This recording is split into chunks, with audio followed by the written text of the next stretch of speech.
Bismillahirrahmanirrahim. Assalamu alaikum. Good afternoon, ladies and gentlemen. I'm actually delighted for the opportunity to be able to welcome our very distinguished, bold, outspoken Minister for Human Rights, Dr. Shiri Mazari, as chief guest for this session.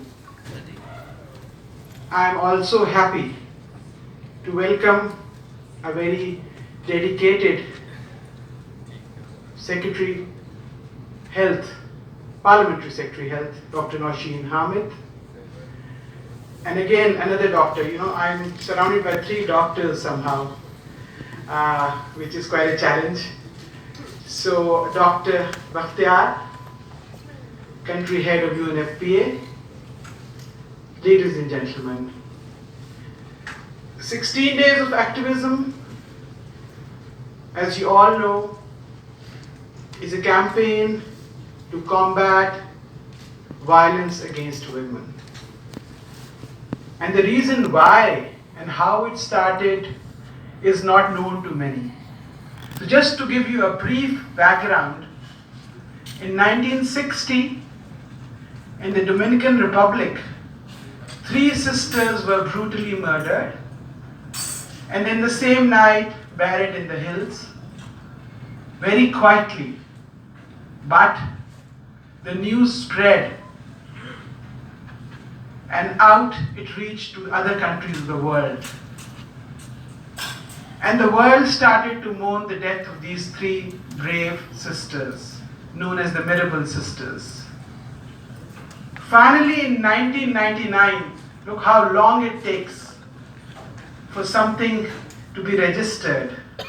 In 1999, United Nations decided to declare the 25th of November as the day to mark violence against women around the world. But it didn't stop there. It turned into a 16 days of campaign, 16 days of activism, to end on the 10th of December, which is the World Human Rights Day. That is where it culminates. So basically, my friends, I always start with this phrase, nothing less, nothing more.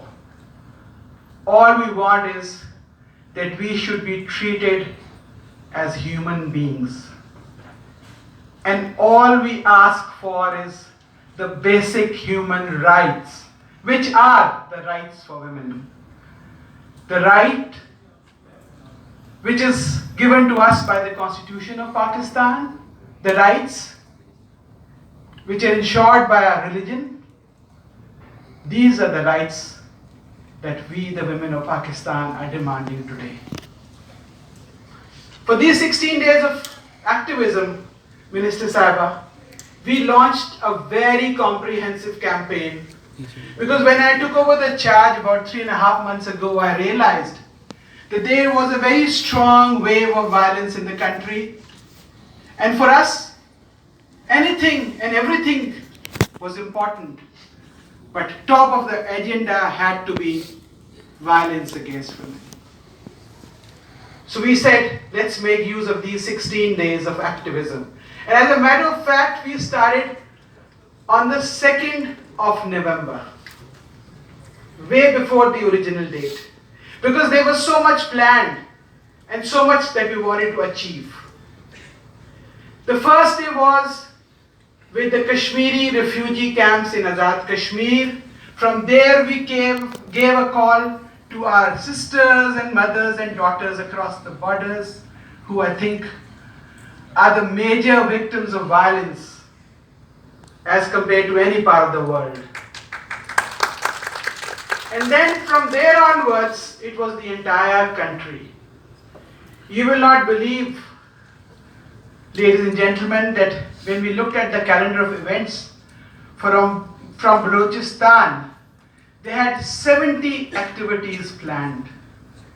There were activities in Bajor, in Mamand, in Landi Kotal, in South Waziristan, in GB, in Gizar and Rondu, and in AJK, far-flung areas on the mountains, alongside the rivers.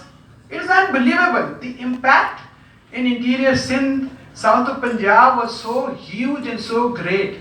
And I think the only reason was that we formed these committees where we had all the stakeholders as its members.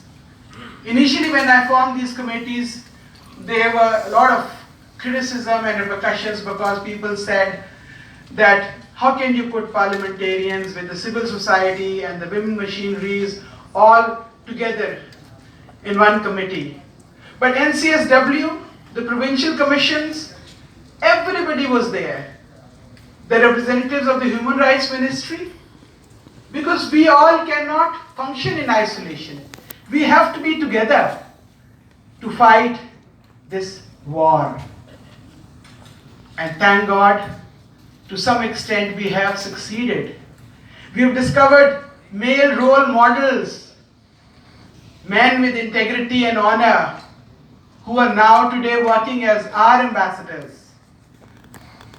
But there are many road humps.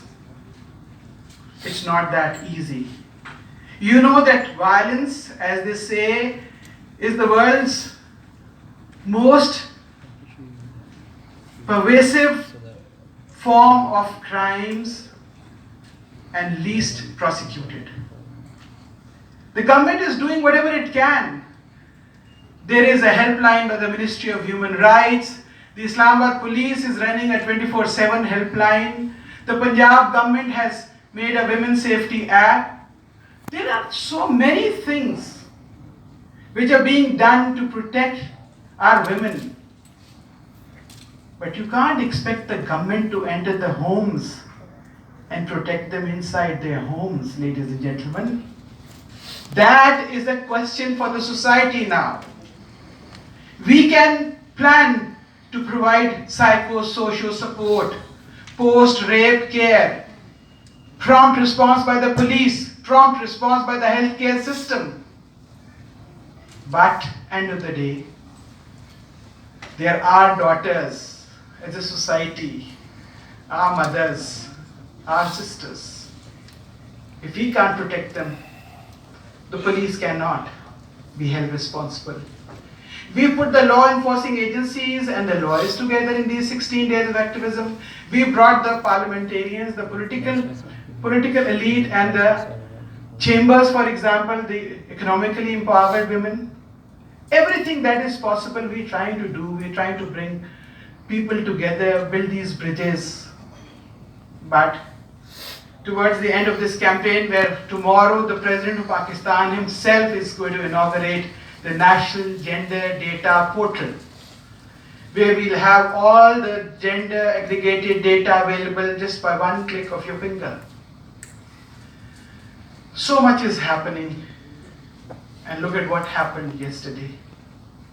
Right towards the end of this campaign, when we were about to enter Balochistan and Gilgit-Baltistan, I do not know what to say. We can just hang our heads in shame. I've been getting calls since last night. People say that in the middle of the 16 days of activism, Nilofar Bakhtar, you should just stop and say something more than a tweet. It's not enough. So I discussed it with my board this morning and we've come up with a resolution. I would like to share this resolution with the House, and if you approve it, because after this it's going to be a discussion on the COVID report. Our very special former chair of the commission, Khabra Mumtaz Sahiba herself, will present the report to you. She's not present here, but she'll talk to us through Zoom. And then you will hear more about COVID because the COVID champion Nausheen Hamid is here. And of course, Dr. Sahiba will give the closing remarks. But this is just a resolution that I think is extremely essential for the Commission to share with the public. Because this is the responsibility of the public, of the people of Pakistan. and you need to own your responsibility, ladies and gentlemen. We can't just do it alone.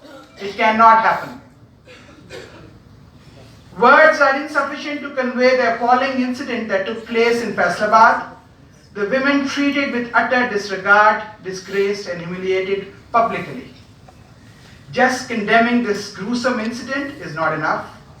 We cannot allow Pakistan to become a country of barbarians.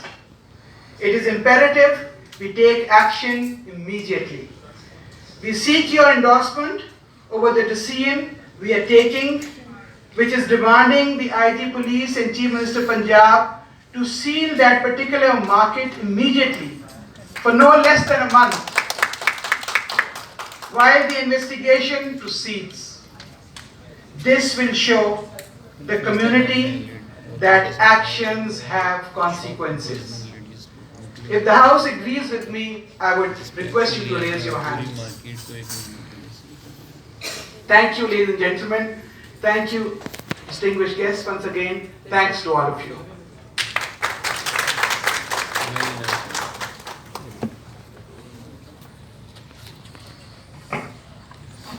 Thank you, Ms. Nilofar, for providing us this brief historical perspective for